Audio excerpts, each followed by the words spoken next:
Alright, so good morning students. Today we will talk about free electron Fermi gas, and the discussion here is basically to complete the topic of heat capacity of a solid at low temperature. So, the motivations are to get an ultimate expression of heat capacity at low temperature,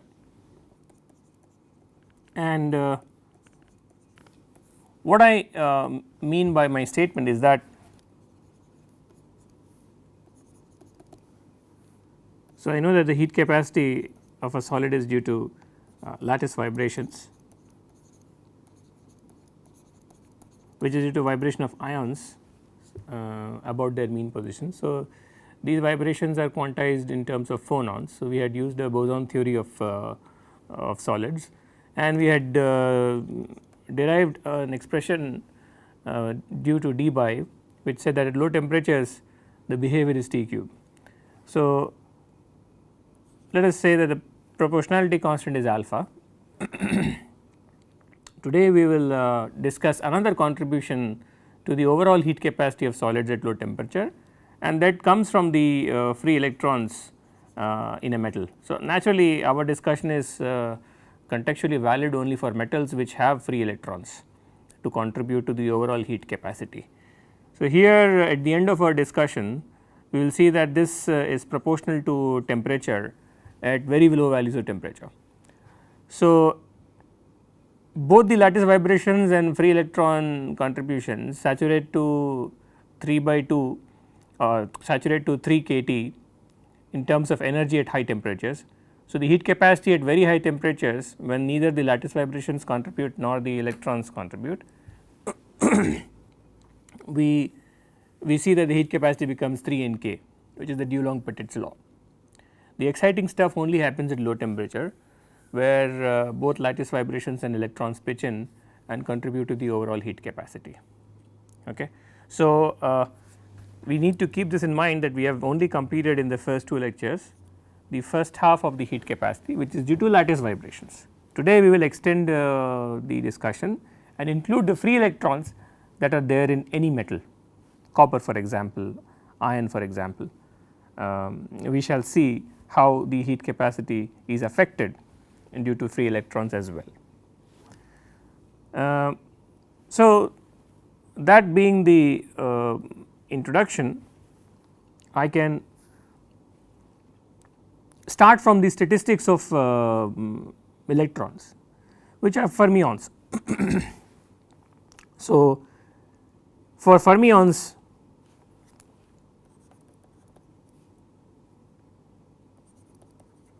I have already discussed that the statistics is due to the Fermi derived statistics, and we can write down the statistics in terms of the occupation number, average occupation number of any jth level as 1 over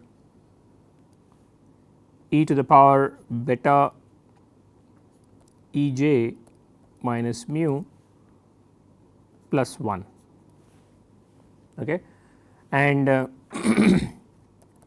just to keep in mind that this is a Fermi Dirac statistics, I am going to call this as a function of just the energy. Okay. And you can construct the Fermi function especially at 0 temperature, which is basically the limit of infinite beta.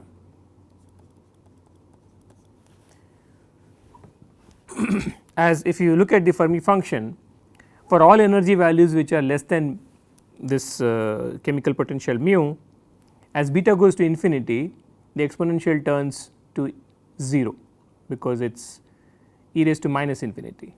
So, for all energy values below the chemical potential, which is called as the Fermi energy at t equal to 0, we have the occupation exactly 1, and it is 0 for all energy values above the Fermi level. So, I am going to call this as the Fermi function or the average occupation number.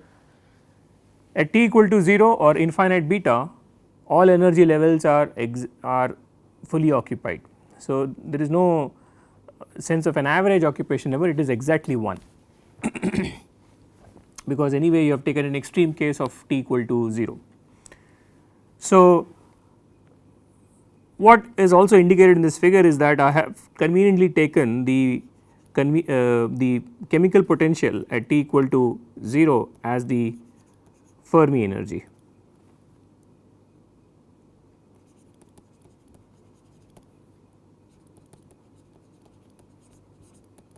Okay. You can also call this as EF. Okay, if you can call it as EF or MEF, they are the same. Okay. So, just to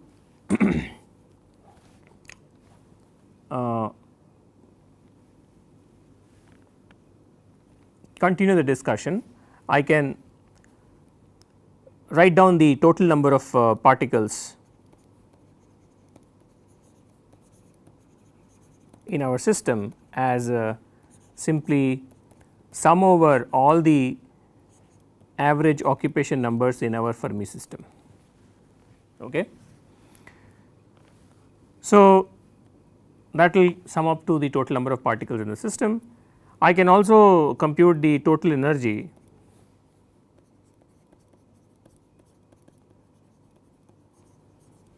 by simply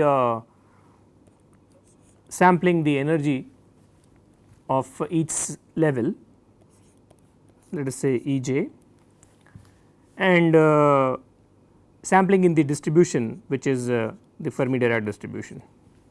Okay.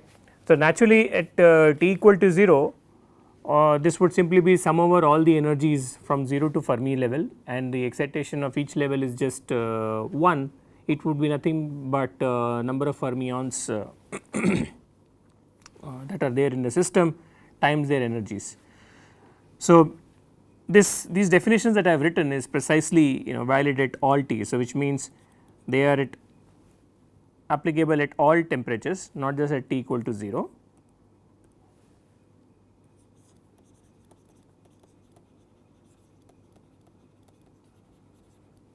Because if you take temperature at t equal to 0, then Nj strictly becomes 1 and it comes outside the summation. You simply sum over all Ej's to get the total energy of the system. Okay.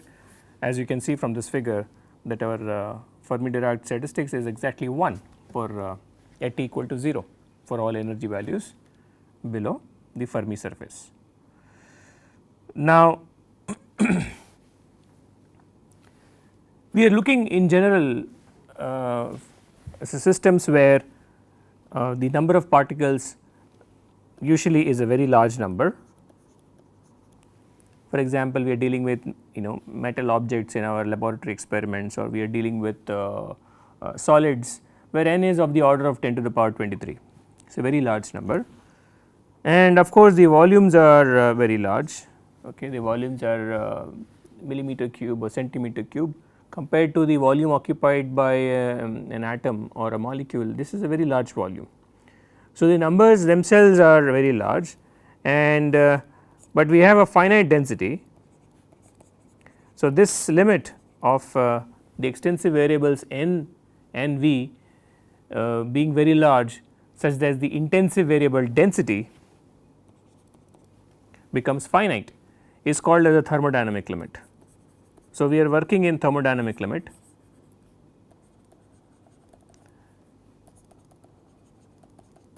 Where these two extensive quantities n and v are so large that the energy levels become almost a continuum, and the spacing between, and that is because you are stacking too many modes in the energy spectrum, that the separation between modes essentially goes to 0 as number of particles in volume go to infinity. For example, if you look at a typical electron in a box, we are having many electrons in the box. So, let us look at just one electron in a box. The meaning of thermodynamic limit becomes very clear here. So, this is a standard electron in a box problem that you have seen in your quantum mechanics introductions. If you have not, but then I am going to assume that you already know a little bit about particle in a box. So, I have taken a box of length L. So, I am going to take it as a the box length to be the walls at 0 and L, and this is going to be my x axis, and this is basically a infinite well, in the sense that my potential energy outside the box is infinite and it is 0 inside, 0 or any constant value. After all, it is the gradient or the change in potential energy that translates into a force. The reference values of the potential energy themselves do not really it is just an additive constant in the overall energy of the system. So, the infinity potential here only implies that the particle is never allowed to escape from the box. It is like if you imagine a conductor of length L, I would never expect the electrons in the conductor to leave the conductor. So, the conductor's length here is the L here. Okay. Now, you can think of the electron as a wave that is in some sense a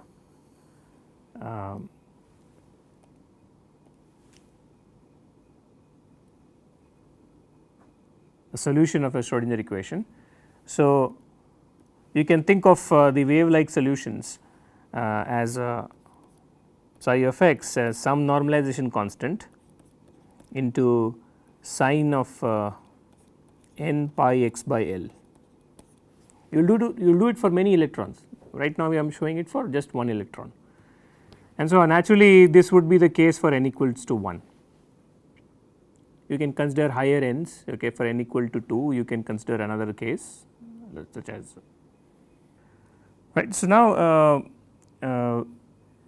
if I write down the wave function like this, it is immediately clear that the allowed wave vectors that I have assumed are basically, well, this was a 1D case. So, in 3 dimension it would be a product of 3 sine functions, and I can write down my wave vector as a triplet of kx, ky and kz, which essentially means that I can write down this as a triplet of the excitation numbers nx, ny and nz times pi by L. So, that would be my k in 3 dimensions. Now, these values of k, kx, ky and kz, which are due to the excitations nx, ny and nz, they actually are always positive.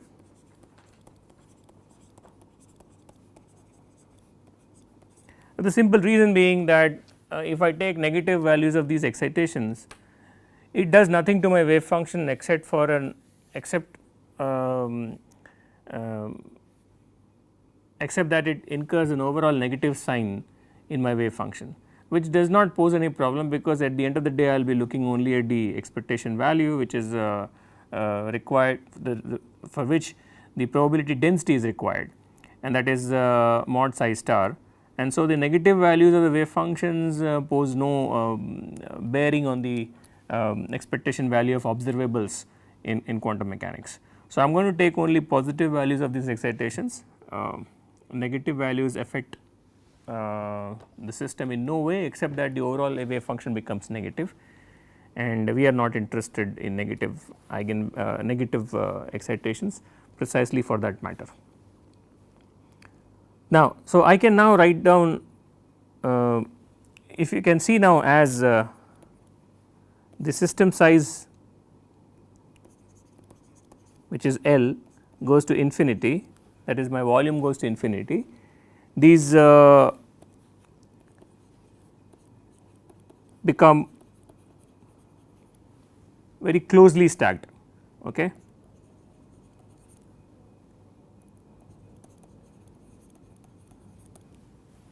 Right, because as L goes to infinity, the spacing between them, which goes as 1 upon L in some sense, becomes very small, and so the energy spectrum becomes almost a continuous spectrum, which means that my summation over all the modes have to now be replaced as n and volume both go to infinity by an integral over modes. And naturally, when I replace the summation by an integral, I need to account for a certain density of states, which in some sense is a number of states per unit mode number, okay. Because dimensionally Gk has to have dimensions of 1 upon k, so that the integral becomes dimensionless. So, that is the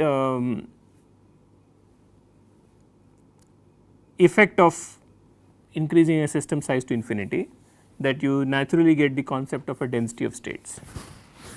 Now, to compute density of states,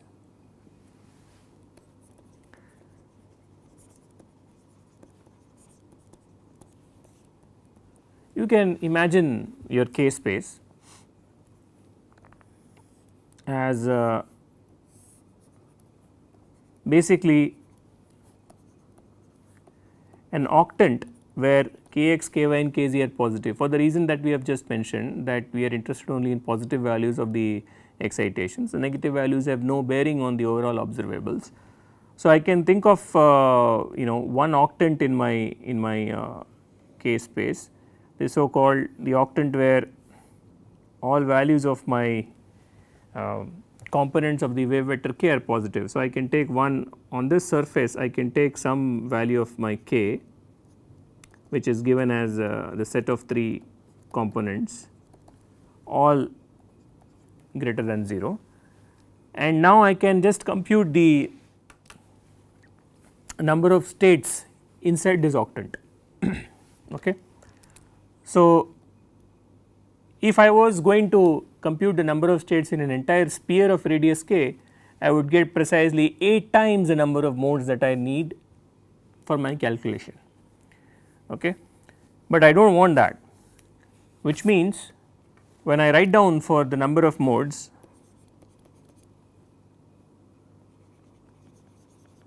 let us say dn in some arbitrary volume element, this would be nothing but the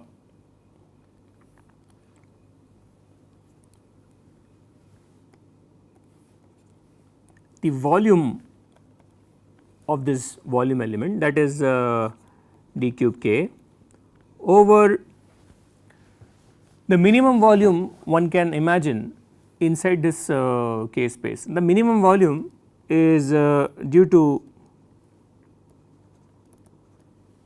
the minimum k values, okay. And naturally this has to be multiplied to the degeneracy of the fermions, because each fermion has a spin half, and that gives it in some sense 2 polarizations for any value of k.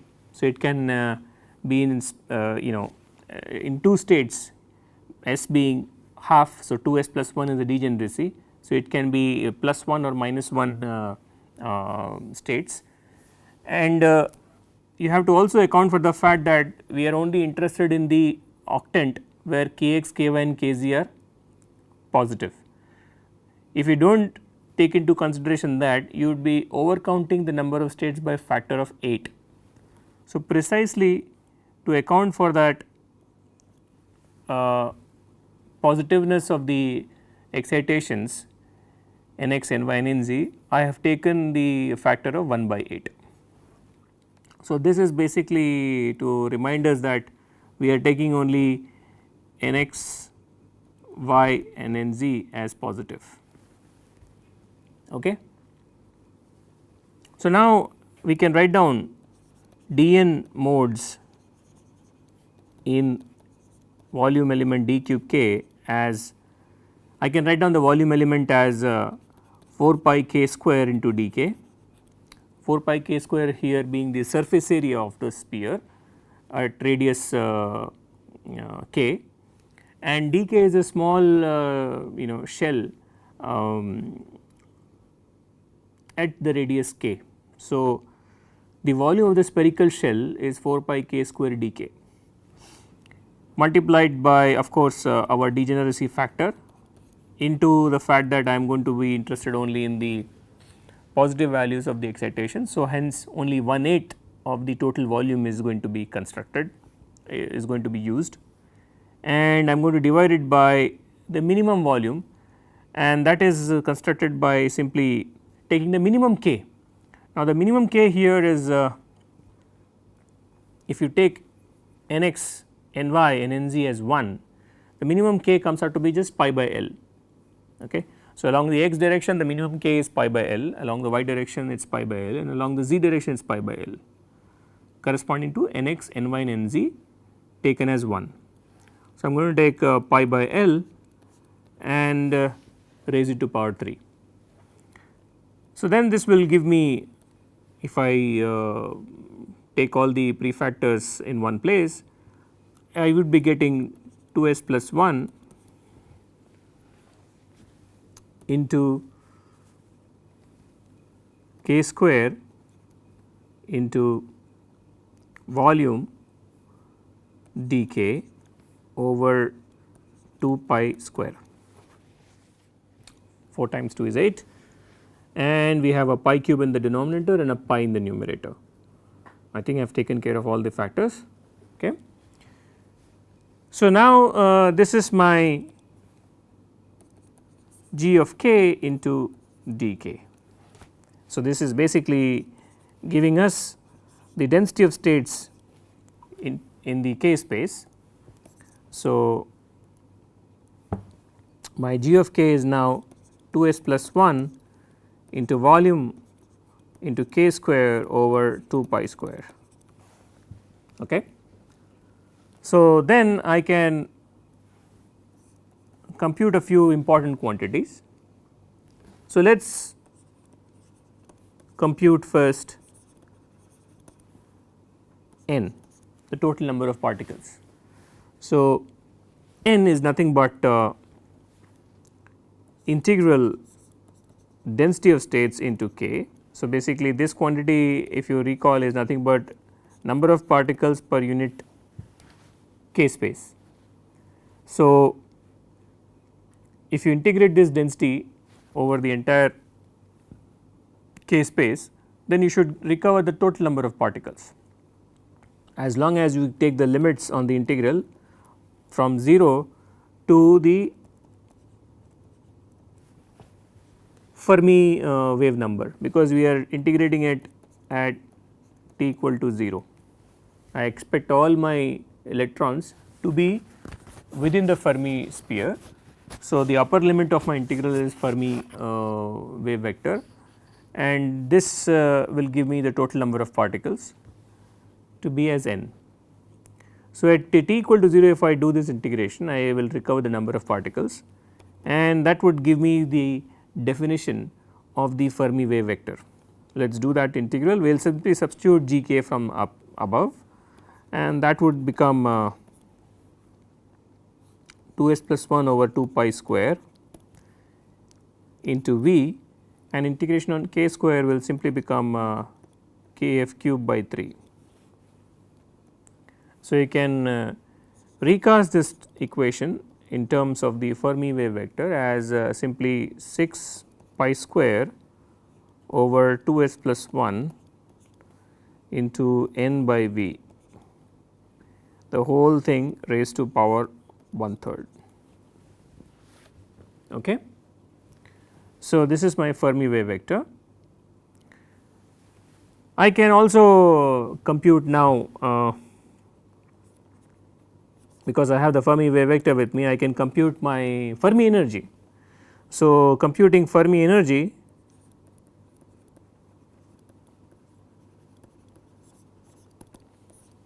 I can use this expression of the energy h cut square kf square over 2m, okay, and this will give me the Fermi energy as nothing but I just have to multiply h cut square by 2 m to the above obtained expression for Fermi energy, Fermi wave vector. So, this would be just 6 pi square over 2 s plus 1 into n by v raised to the power 2/3. Okay. And let us compute one more quantity, which is Fermi temperature.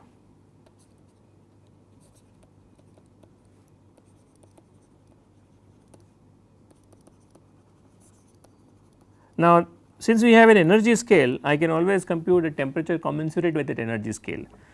So, the Fermi temperature I can compute by simply saying that this is of the order of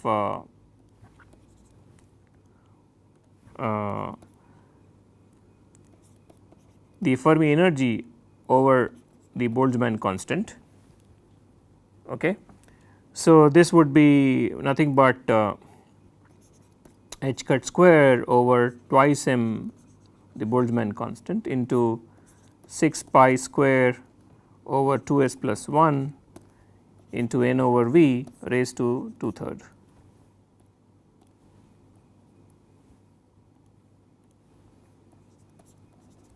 Okay. Now, let us get a feeling of these numbers. So, you can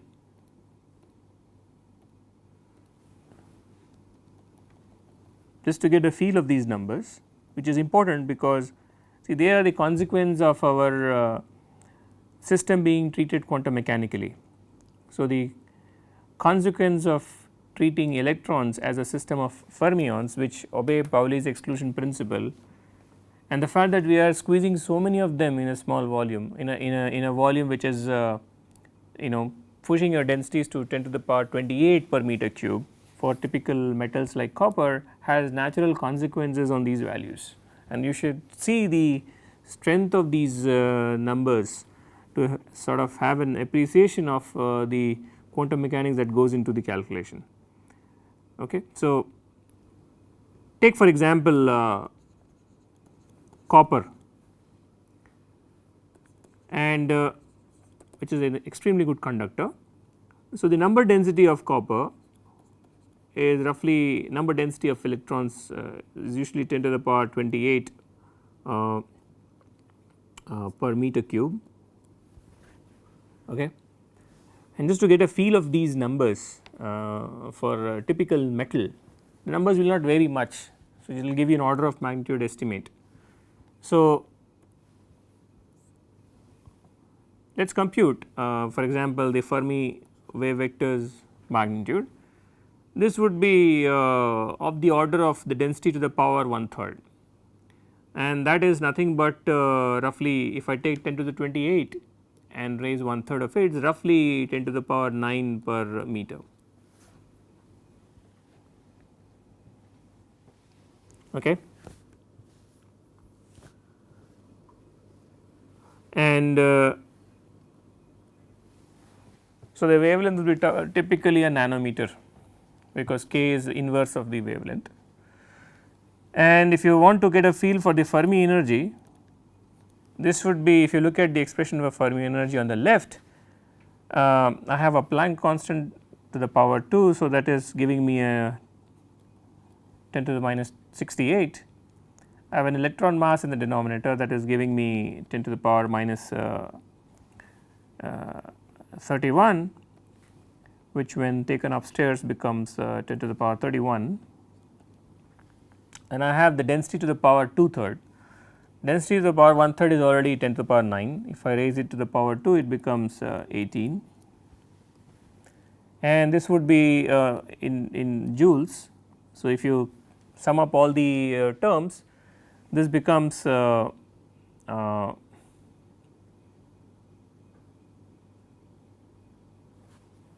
roughly 10 to the power minus 19 joules, which is like an electron volt. So, the Fermi energy comes out to be of the order of an electron volt. Now, just to give an example, just to give you a feel, an electron volt is a very high energy scale, because if you compute the temperature corresponding to an electron volt, it will come out to be a very large number. Okay. So, the Fermi temperature which corresponds to an energy of the order of an electron volt, comes out to be, I will take electron volt, which is 10 to the power minus 19 joules, and divide it by the Boltzmann constant, which is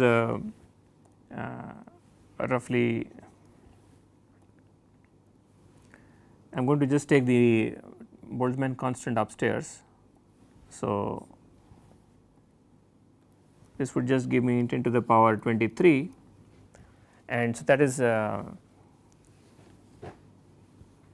in Kelvin, and it will come out to be around 10 to the power 4 Kelvin. So, about 10,000 Kelvin is the temperature of the Fermi surface, whose energy is around electron volt. So, this immediately tells me something, that at room temperature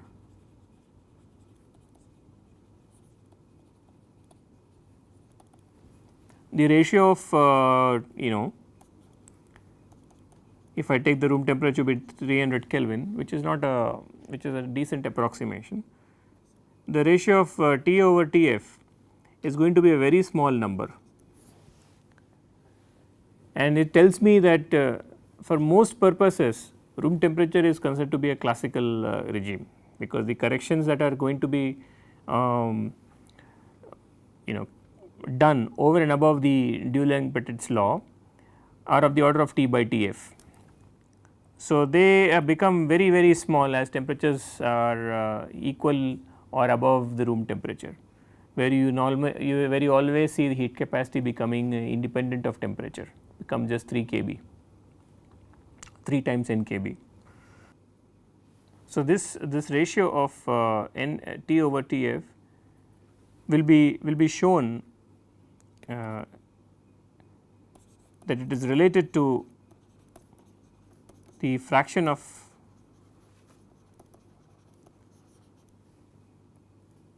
the fermions excited at room temperature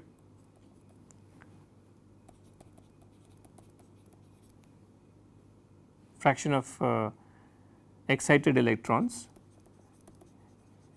at any temperature, which is taken to be the room temperature in this case. So, roughly T over Tf fraction of the total number of electrons will contribute to the heat capacity. Now, this is a very small number.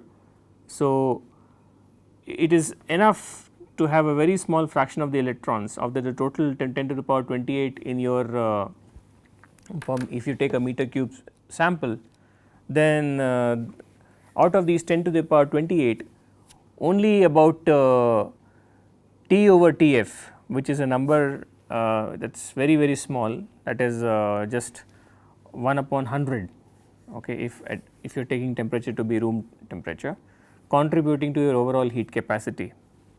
So, let us now compute the density of states in terms of energy. So, what we have computed so far is G of k,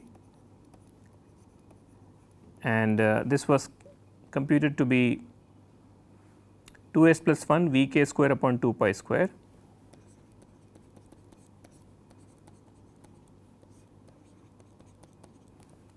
into d of k,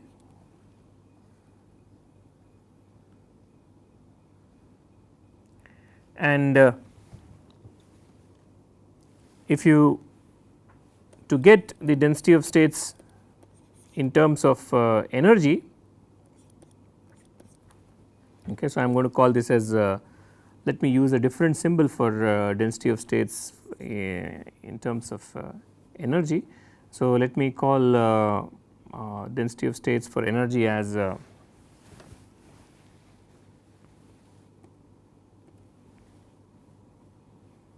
rho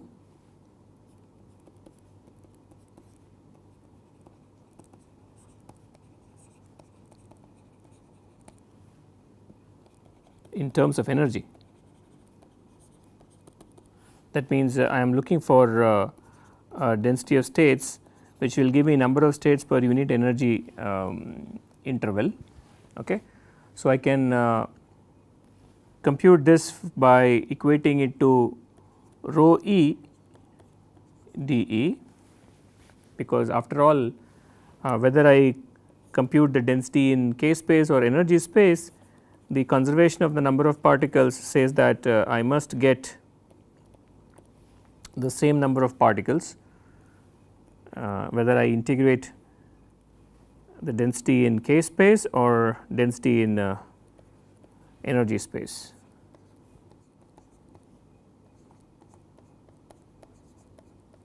Okay.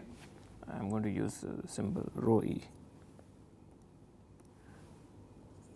Okay. So, then if I look at the expression here, I am going to call this as equation 2.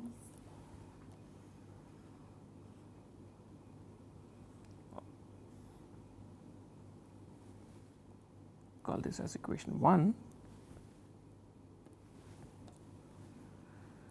So, I can use equation 2 and write down for my g of k, which is basically g of k dk as simply 2s plus 1 into vk square over 2 pi square dk, and simply using the fact that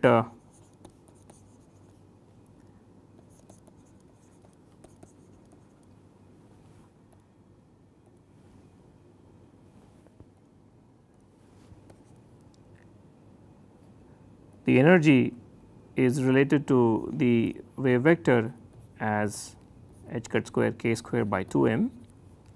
So, this gives me k square as nothing but twice me over h cut square, and it can give me dk as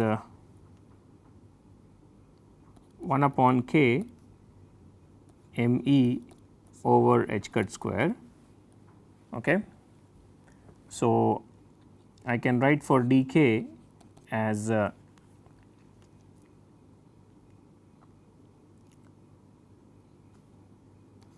h cut square over 2 me to the power half, okay, into me by h cut square. Fine.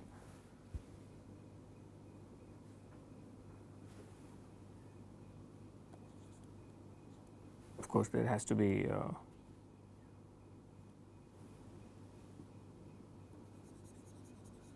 this will be m times dE. Okay.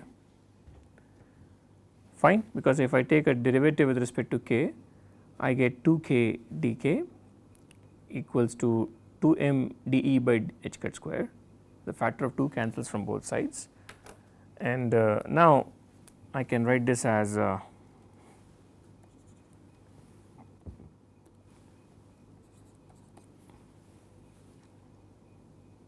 therefore, I can write down my density of states as g of k dk as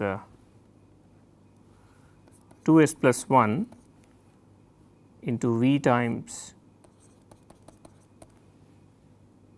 k square, which is twice me over h cut square, and dk has already been written as h cut square over twice me raised to half into m by h cut square dE. Fine.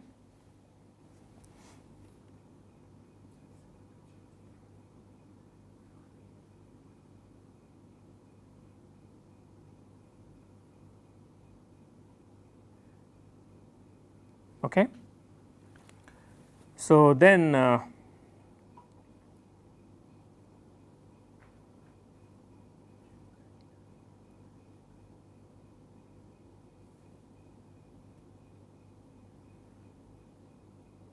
I can write down the density of states as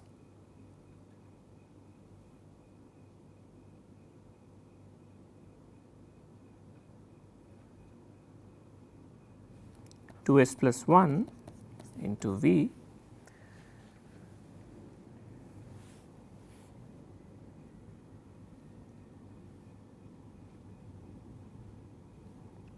into Vm over 2 pi square h cut square into twice me over h cut square to the power half dE. Okay. You can take the e raised to half outside.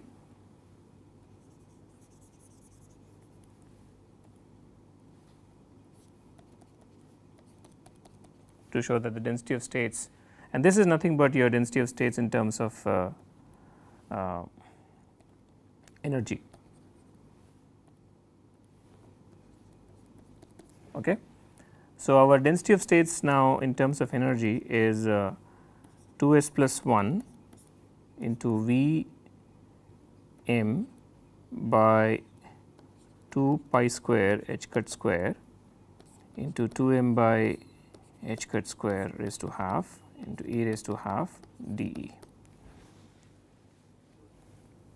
Okay. Yeah. So, then let us check if everything is fine. So, our E was defined as h cut square k square by 2 m, and now you have defined it like this. So, I have substitute for k square as twice me by h cut square, and substitute for dk as 1 upon k. I can also simplify this expression. Let us call this as equation 3. So, if you use this expression of the Fermi energy, you can actually write down a simpler expression. So, you can use this expression of Fermi energy. So, you recall that your Fermi energy was given by this expression.